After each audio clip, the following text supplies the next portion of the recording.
Bismillahirrahmanirrahim. Assalamualaikum warahmatullahi wabarakatuh. Bapak-bapak, ibu-ibu, mas-mas, mbak-mbak, khususnya adik-adikku sekalian yang dirahmati Allah dimanapun Anda berada. Kembali di IIP Channel bersama saya, IIP Wijayanto.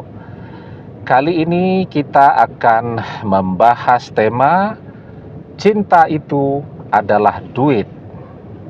Ya, mungkin banyak kemudian di antara kita yang berpikir, kok kalau sudah mencintai seseorang mesti ujung-ujungnya duit semua.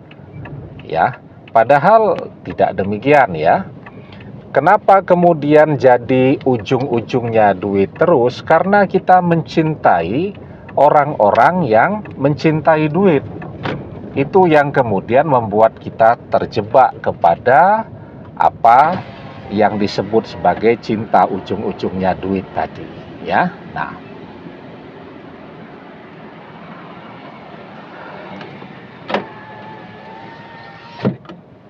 jadi ketika kita memilih mencintai, misal satu, seseorang yang matre. Dua, seseorang yang cuman mau memanfaatkan kita.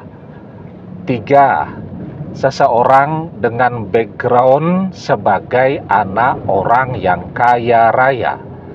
Ya maka secara otomatis, mau tidak mau, kalau kita ingin direspon, ya kita harus punya banyak duit. Misal contoh tadi yang pertama, kita mencintai seseorang yang matre. Bagi orang yang matre, cinta itu tidak ada. Dia bisa mencintai, dia bisa berakting mencintai tanpa peduli. Misal orang itu sudah tua bangka begitu, ya, sudah kakek-kakek ya, kemudian sudah punya cucu, bahkan lebih tepat disebut sebagai simbahnya, sebagai kakeknya daripada sebagai pasangannya. Dia tidak peduli. Selama orang itu punya banyak duit, bisa membelikan apapun yang dia inginkan, maka dia bisa berakting untuk mencintai. Jadi yang dia cintai bukan orangnya, yang dia cintai adalah duitnya. Ketika orang itu punya duit, maka dia mencintai. Begitu duitnya habis, cinta itu selesai. Nah, maka itu kenapa ketika mencintai seseorang yang matre, ya ujung-ujungnya duit. Semuanya tentang duit. Ngobrol apapun, balik-balik ngobrolnya tentang duit lagi. Ya. Nah, itu yang pertama. Yang kedua, kita mencintai seseorang yang cuman mau memanfaatkan kita saja. Apa yang dia lihat dari kita? Misal kita kemana-mana keren nih, pakai mobil yang bagus, ya, pakai baju bagus, ya. Setelah itu fasilitas-fasilitas yang melekat pada diri kita seperti handphone dan lain-lain semuanya mahal.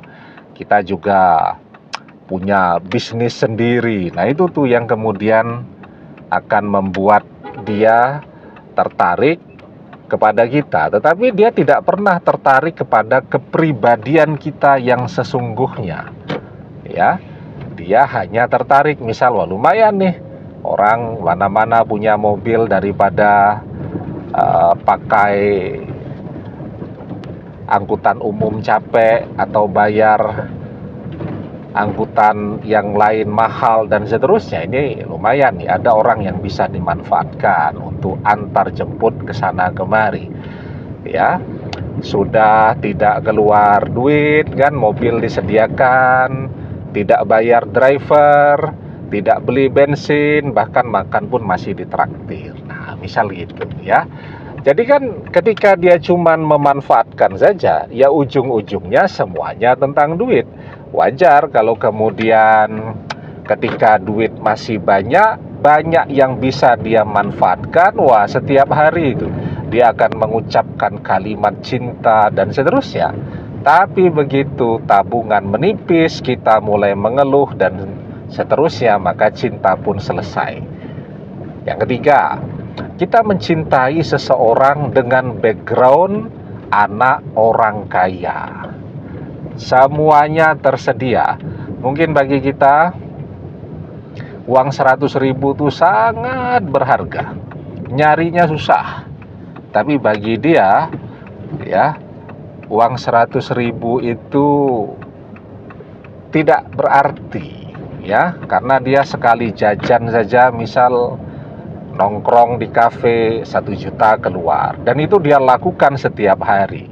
Nah, maka ketika kita mencintai seseorang yang tidak terbiasa, ya, menghargai uang yang kecil-kecil, maka itu juga yang kemudian membuat kita jadi capek. Segala sesuatunya jadi ujung-ujungnya duit, dan bukan duit sedikit juga, duit yang selalu banyak.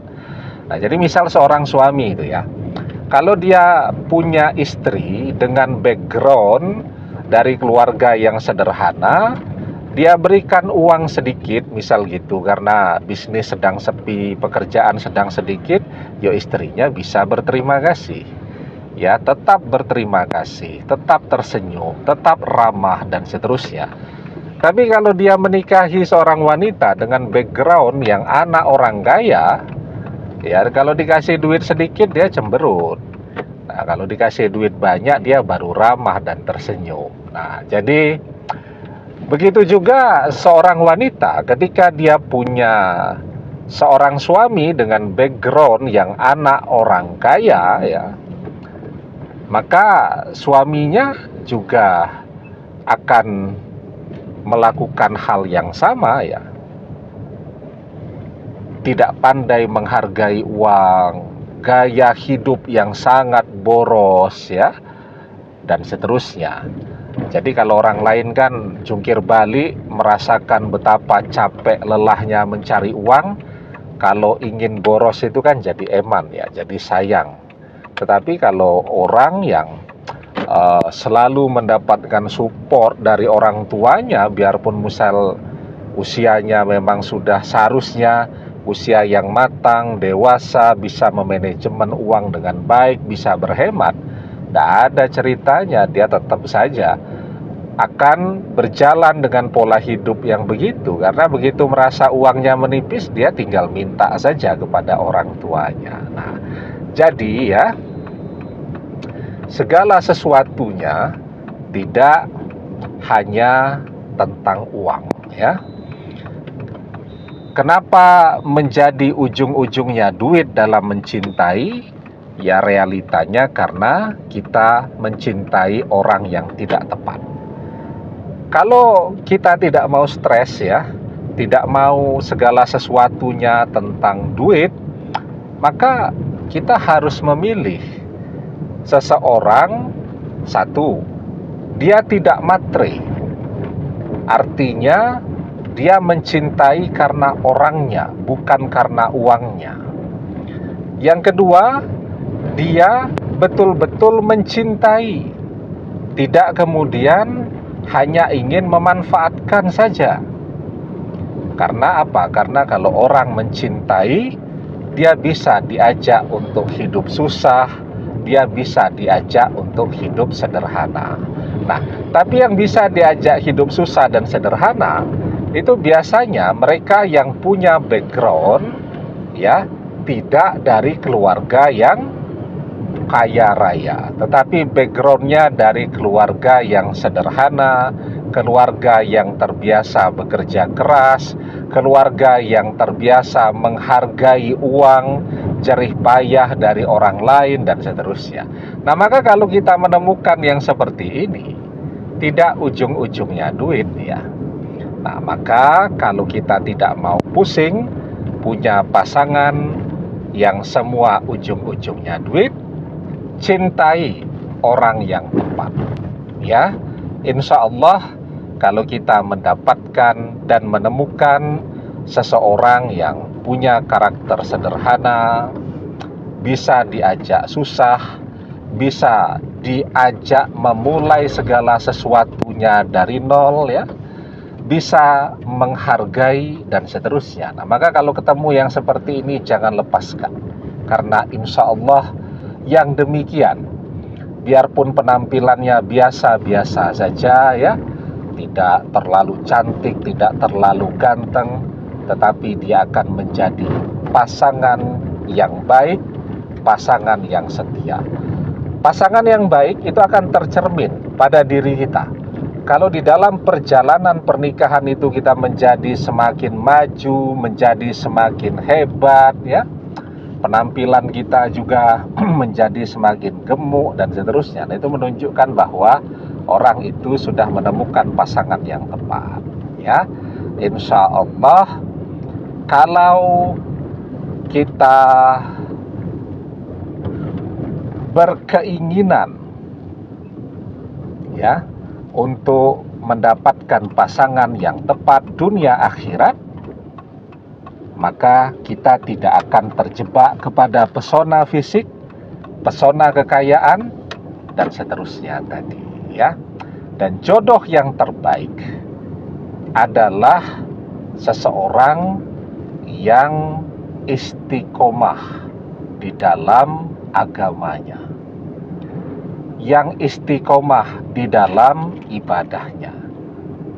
Maka kita diajarkan fasfar bisa tidin taribat yadak.